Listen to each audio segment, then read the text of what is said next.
નિલેશભાઈ, school board દ્વારા અંદાજપત્ર મૂકવામાં આવ્યું છે 2024-25નું. શું આપના આક્ષેપો છે અને શું વાત આપણે મૂકી છે? વર્ષ 2005માં અમદાવાદ મ્યુનિસિપલ કોર્પોરેશનમાં અને સ્કૂલ બોર્ડમાં કોંગ્રેસ પક્ષની સત્તા હતી. ત્યારે 540 શાળાઓ હતી અને 1,90,000 વિદ્યાર્થીઓ હતા. આજે 20 વર્ષ પૂરા થવા આવ્યા.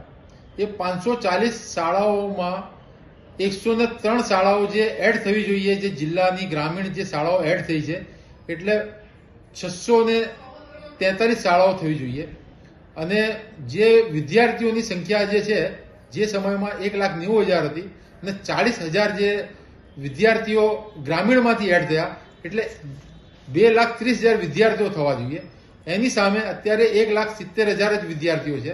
એટલે 60,000 વિદ્યાર્થીઓ છેલ્લા 20 વર્ષની અંદર ઘટ્યા છે અને શાળાઓ ઘટી છે. શું કારણ હોઈ શકે વિદ્યાર્થીઓ ઘટ્યા છે, શાળાઓ ઘટી છે? પ્રાઇવેટમાં વધારે મહત્વ અપાય છે કે પછી કોઈ સગવડ ઓછી પડે છે? જે કોટ વિસ્તારની અંદર જે જૂની શાળાઓ હતી, એ શાળાઓ મરમ્મતના નામે અથવા મર્જના નામે એ લોકો બંધ કરી દેવામાં આવે છે. નવી શાળાઓ એ લોકો ખોલવામાં બહુ રસ લેતા નથી અને મોટા ભાગે શાળાઓને મર્જ કરી દેવામાં આવે છે, જેના કારણે વિદ્યાર્થીઓની સંખ્યા ઘટે છે અને ડ્રોપ આઉટ રેશો બી વધે છે. આપની શું માંગ છે?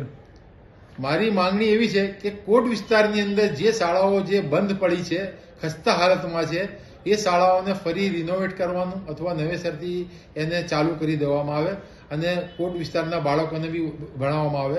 5 વર્ષ પહેલા ધીરેન્દ્રસિંહ તોમર જ્યારે ચેરમેન હતા અમદાવાદ નગર પ્રાથમિક શિક્ષણ સમિતિના અને નેહરા સાહેબ અહીંયા કમિશનર હતા, ત્યારે અમદાવાદ શહેરમાં 10 હાઈટેક શાળાઓ શરૂ કરવાની વાત કરી હતી.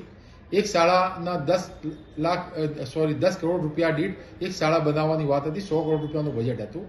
આજે 5 વર્ષ પૂરા થવામાં આવ્યા છે, એ હાઈટેક શાળાઓનું કોઈ નામો નિશાન નથી.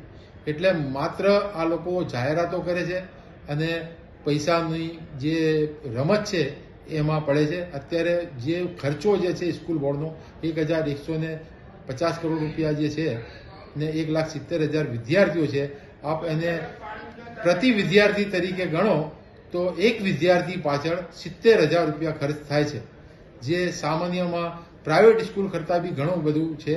અને તમે એ વિદ્યાર્થીઓ ધોરણ 8 પછી એ ડ્રોપ આઉટ થાય છે કે નથી થતા, એના માટે બી તમે કોઈ વ્યવસ્થા કરી નથી, એના માટે તમે કોઈ સર્વે કર્યું નથી.